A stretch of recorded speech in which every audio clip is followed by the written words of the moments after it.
Isang magandang araw mga kaibigan! Narito na naman po si Shenshen TV na magbabahagi sa inyo tungkol sa kwento ng pag-ibig. Pero kung bago ka pa lamang sa aking YouTube channel, paki-like lang po ng ating video, paki-click na rin ang subscribe button at ganon din ang bell icon para lagi kayong updated sa mga paparating ko pang mga uploads. Ang ikalimang kabanata. Oh, sis, ang akala ko ba hindi ka pupunta dahil marami kang gagawin? Tanong ng Kuya Clyde ni Bianca. Basta, wika ni Bianca.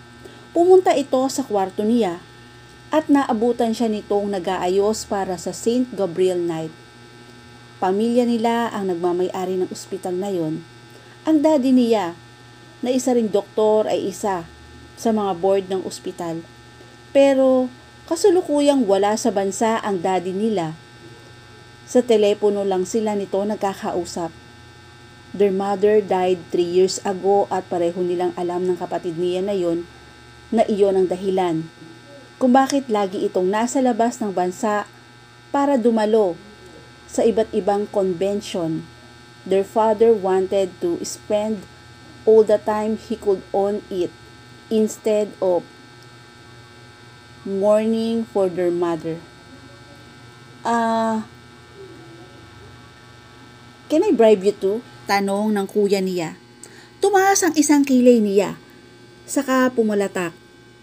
Ewan ko lang kung papayag ka sa hihilingin kong kapalit. Hindi na niya kailangang magtanong kung ano ang hihilingin nitong pabor sa kanya. Nais nitong siya ang maging kadate nito sa St. Gabriel Night mula nang may mag-away na dalawang babae sa isang SGIH event ay hindi na uli nagdala ng kadate ang kuya niya. The two ladies were not affiliated with SGIH and we are probably guests of other doctors na nagkataong parehong ex-girlfriend ng kuya niya na more often than not ay hindi pa nakaka-move on sa kapatid niya. Kaya may sabunutan at sigawang nangyari. Kaya mula rin noon ay mahigpit ng ipinagbabawal ang outsider sa SGIH event. Nilapitan siya ni Kuya Clyde at ito na ang nagsuot ng kwintas niya. Ano ba yung hihingin mong kapalit? Payagan mo kung magpaligaw kay Matt, sagot ni Bianca. Natigilan ito at maya-maya ay napailing. Sinabi ba ni Matt na gusto ka niyang ligawan? Umiling siya. Bakit nagpapaalam ka na payagan kita pagka niligawan ka niya? Nginisihan niya ito. Kasi doon na rin pupunta yun. Bumuntong hininga ito. Saka pumalatak. You are out of your mind, young lady. Sumimangot siya. Bakit ba? Kuya, bakit ba ayaw mo kay Matt? Ha? Kababata naman natin siya We grew up together at nakita mo rin na mabuti siyang tao, hindi ba? Hindi porke mabuti siyang tao. Mabuti na rin siya para sa'yo. Pero gusto ko siya, kuya. Sis, you deserve the love that make you feel good. Not the one that makes you this crazy. Nagkahanda bulol-bulol na pagsasabi ng kuya niya. Pagkatapos ay iniwan na siya nito. A love that makes me feel good and not the one that make me crazy. But love for her was all about those crazy emotions. The butterflies in her stomach whenever he came near her. The chill in her spine when they touch. The constricting of her stomach and the temporary loss of breath because he was just too breathtaking and they all felt good. Napatingin siya sa salamin sa harap niya at napabuntong hininga. Why can't love simply be a matter of the heart and not of logic? The SGIM hall was filled with doctor and staff who temporarily traded their white coat for elegant and stunning dresses and tuxedos. Kahit saan mapatingin si Bianca, ay wala siyang makitang pangit sa hall na yon. Marami siyang kakilalang doktor doon, at karamihan sa mga yon ay kaibigan ng kuya niya at ng pinsan niyang si Kuya Paulo. Pero dahil wala talaga siyang kaibigan doon, ay mas pinili na lamang niyang tumambay sa labas at magpakasenti sa ilalim ng mga bituin. Lumabas siya ng SGIM hall. Napayakap siya sa sarili nang dumaan ang malamig na simoy ng hangin. Pumikit siya at napangiti. The night breeze, it always enchanted her. Minsan, mas gusto niya na mag-isa.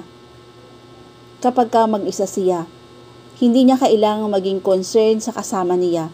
Hindi niya kailangang mag-isip ng topic na pwedeng pagkwentuhan o maghalungkat ng mga isyung ilang dekada ng patay para lang may mapag-usapan. You should come inside, young lady. It's cold out here. Nalingon na niya si Kuya Paulo. Nakatayo na ito sa di kalayuan mula sa kanya. Nakapamulsa ito at walang emosyong nakatingin sa kanya. I want to stay here for a little longer, Kuya Don't. Don't worry. I'm fine, sabi niya. Kung maingay at comical si Kuya Clyde, tahimik at reserved naman si Kuya Paulo. At kung kaliwat kanan ang mga babae ng kapatid niya, stick to one naman ang pinsan niya. But, despite their differences, may similarities din ang mga ito. Parehong overprotective ang mga ito sa kanya. Ngumiti ito ng matipid at nilapitan siya. Pagkatapos ay inakbayan siya nito at pinisil ang baba niya. You be grown up to be like me. I love darkness and freedom of solitude. Napatingin siya rito. Nakangiti ito habang nakatingala sa buwan. Buti na lang, hindi ako kasing drama mo, kuya. Pero siguro, isa yan sa mga bagay na nagustuhan ni Ate Avia sa'yo, wika niya. Lumuwang ang pagkakangiti nito. Wala na bang ibang nagustuhan si Abia sa akin kundi ang pagiging sobrang gwapo ko, sabi nito. Natawa siya. Bakit parang biglang lumakas ang hangin dito, kuya? Imagination mo lang yon.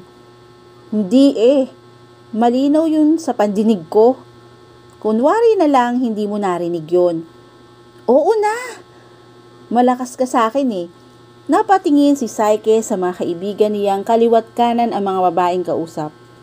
Schoolmate nila ang mga babae at ang ilan ay resident doctor ng SGIH. Gianni was always enthusiastic about girls, samantalang si Jerome ay tila napipilitan lang na makipag-usap at ngumiti sa mga ito. Nilingon niya at nginitian ng matipid ang dalawang babae.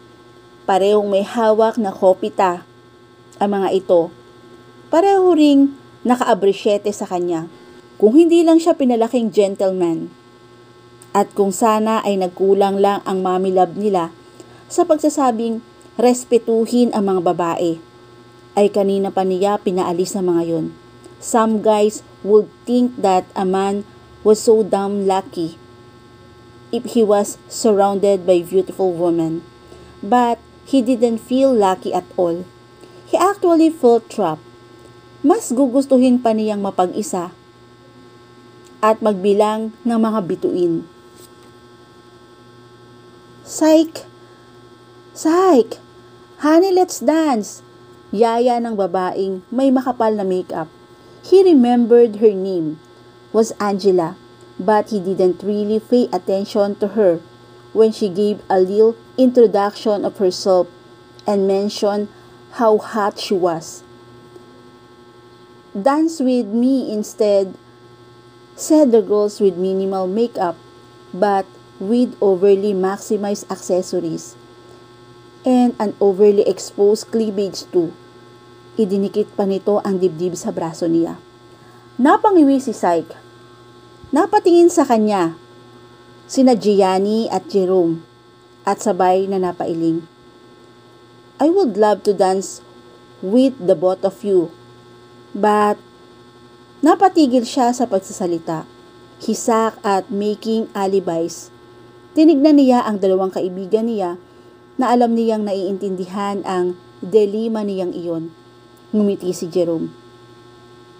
"Hindi maganda ang pakiramdam ni Syke ngayon kaya pagpasensyahan niyo na siya muna ngayon." "Right," pagsang-ayon niya. The two ladies looked disappointed, pero sa halip na umalis ay nanatili pa rin ang mga ito sa tabi niya. Worse, inihilig pa ng mga ito ang ulo sa dibdib niya at marahang hinaplos ang pisngi niya. "It's okay, Syke. We'll take care of you," sabi pa ng mga ito na literal yatang nagpasama ng pakiramdam niya.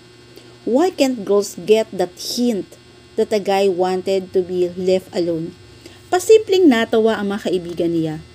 He looked at them with a smug expression on his face.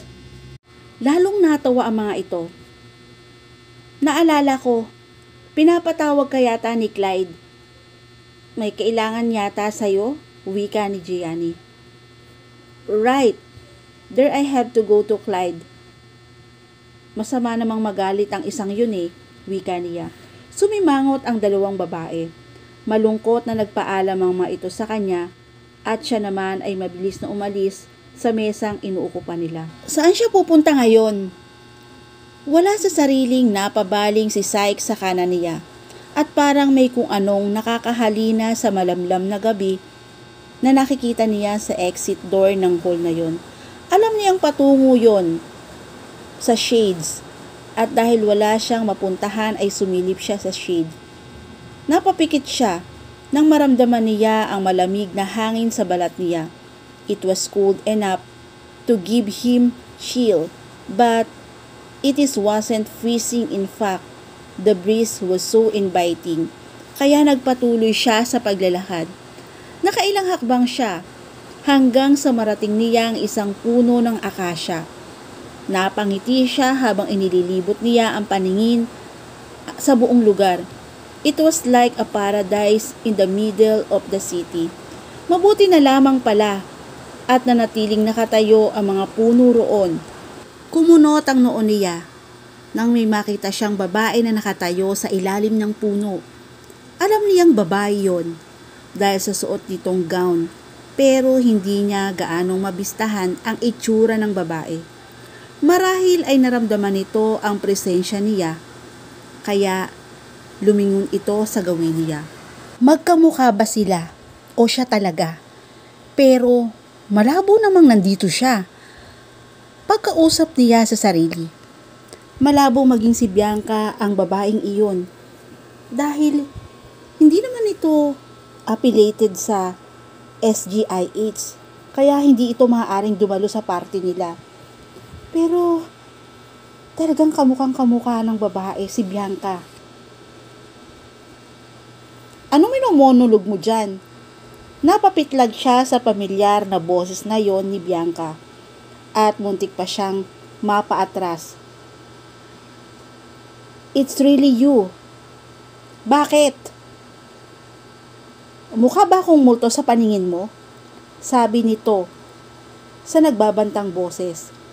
Natawa siya at nilapitan ito. Saka siya naupo sa damuhan. Medyo.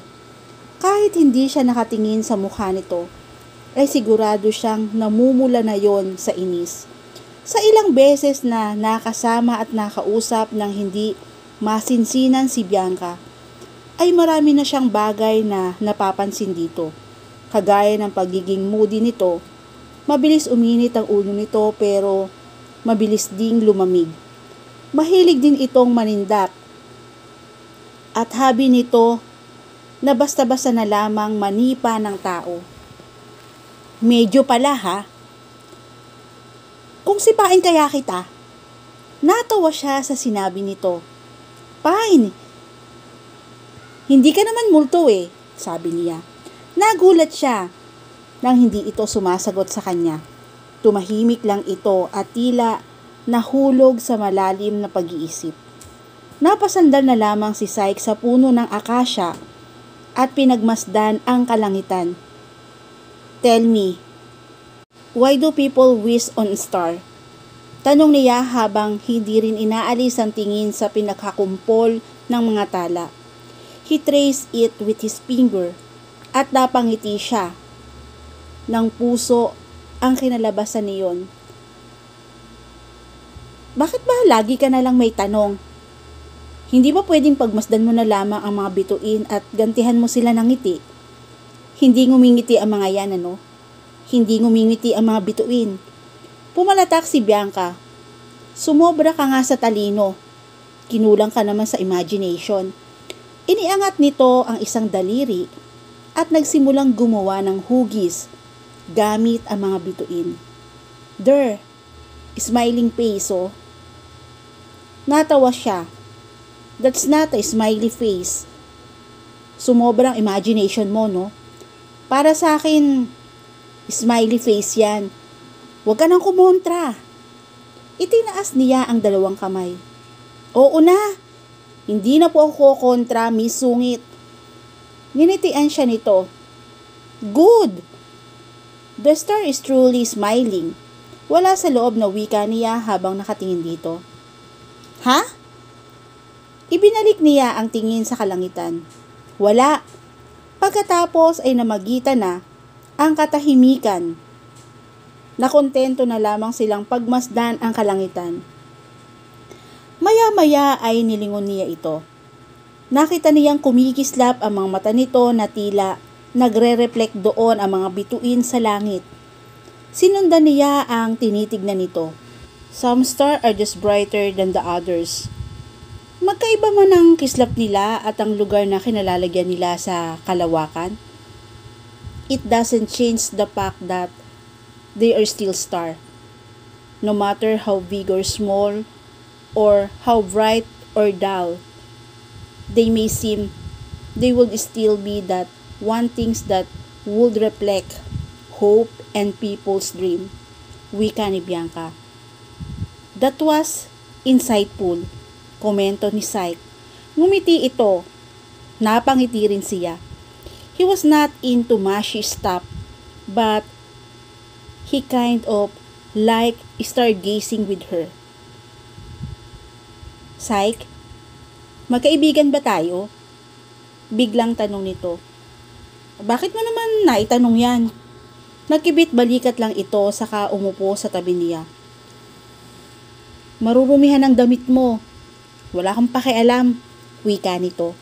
Tinignan siya nito at ngunitian. So, ano na? Magkaibigan ba tayo? Hindi. Hinimpas siya nito sa braso. Bakit mo ako hinampas? Reklamo ni Syke. Kasi nakakainis ka Bakit ba ayaw mo kong maging kaibigan? Nakalabing tanong ni Bianca. Hindi ko sinabing ayaw kitang maging kaibigan. Sinabi ko lang na hindi pa tayo magkaibigan. So, pwede tayong maging magkaibigan. Ewan ko. Nakakainis ka talaga. Nilingon siya nito. Dahil nakaupo na ito sa tabi niya at halos isang dangkal na lamang ang layo ng mukha nito. Na-distract siya. Hindi niya alam ang gagawin sa mga ganong pagkakataon, yung tipong katabi mo ang isang babae at natural instinct mo ang halikan ito kapag napatingin ito sa iyo talaga. Lagpas sa 5 segundo.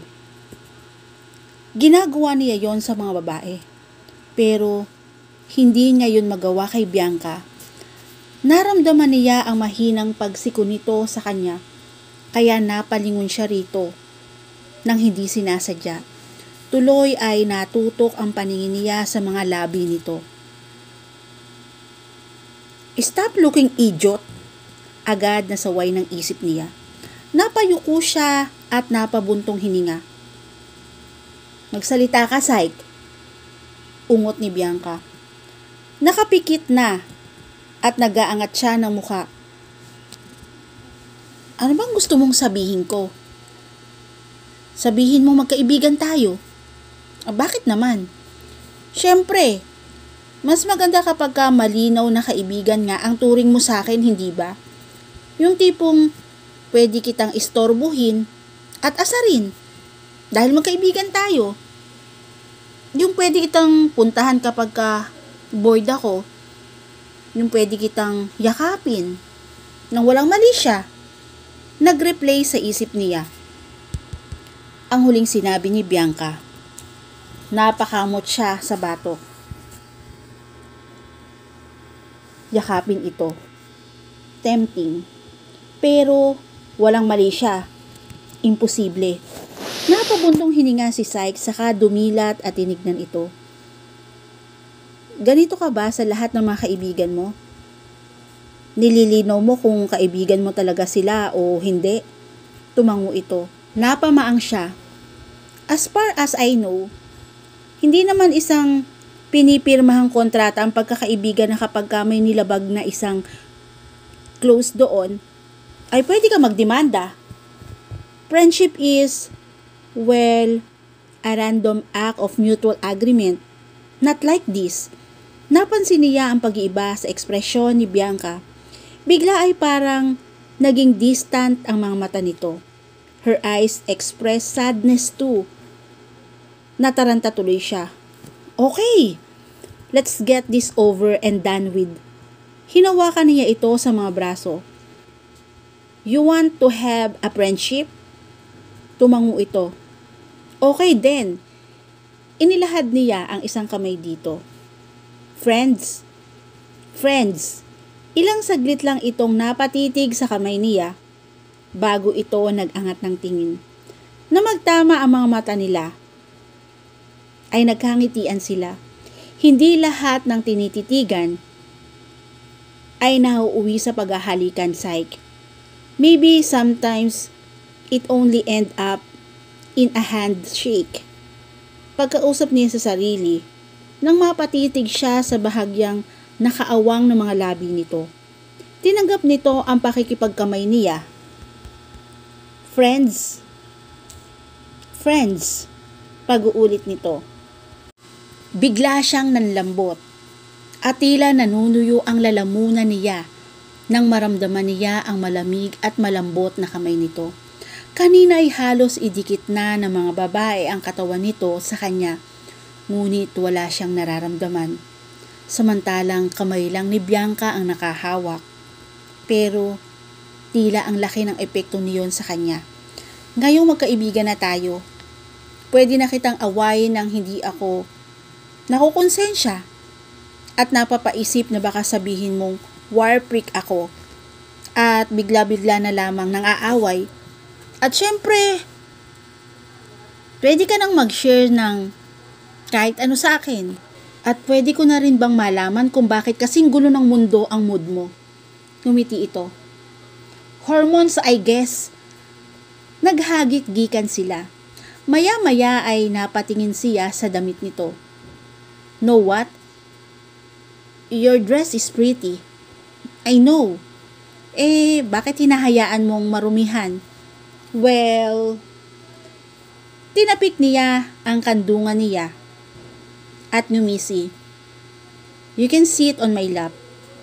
Magkaibigan na naman tayo, hindi ba? Biro lang dapat yon, kaya nagulat siya nang seryosohin ito yun. Umupo nga ito sa kandungan niya. And now, he was speechless and boneless as he felt her body against his. Pero wala siyang nagawa, kundi ang hayaan na lamang na sumandan ito. Habang siya ay nakasandal sa malaking puno ng akasya. Natigilan siya nang ihilig nito ang ulo nito sa dibdib niya. It felt so nice. Psyche? Yeah. Thank you ha. Thank you for being my friend. I really need one right now. Tumingala nga sa langit si Bianca. Nakakapagod ding minsan mag-isaw eh. Nakakapagod din mag-isip. Bakit? Mag-isa ka na lang ba? Napagtanto niyang wala siyang gaanong alam tungkol dito. Hindi naman sa ganon. Then, what is it? Mula sa pagkakahilig sa dibdib niya, ay pinulupot nito ang mga kamay sa bewang niya. Sa susunod ko na lang sasabihin ang lahat sa'yo. Humikab ito. Ngayon, gusto ko lang talagang matulog eh. Okay lang ba? Nang yukuin niya ito, ay nakapikit na ito. Hinaplos niya ng marahan ang buhok nito at inawit ang paborito niyang kanta. At dito na po natatapos ang chapter 5 ng aking kwento. Nawa po'y samahan niyo po akong muli sa susunod pang kabanata. Thank you for watching and God bless all.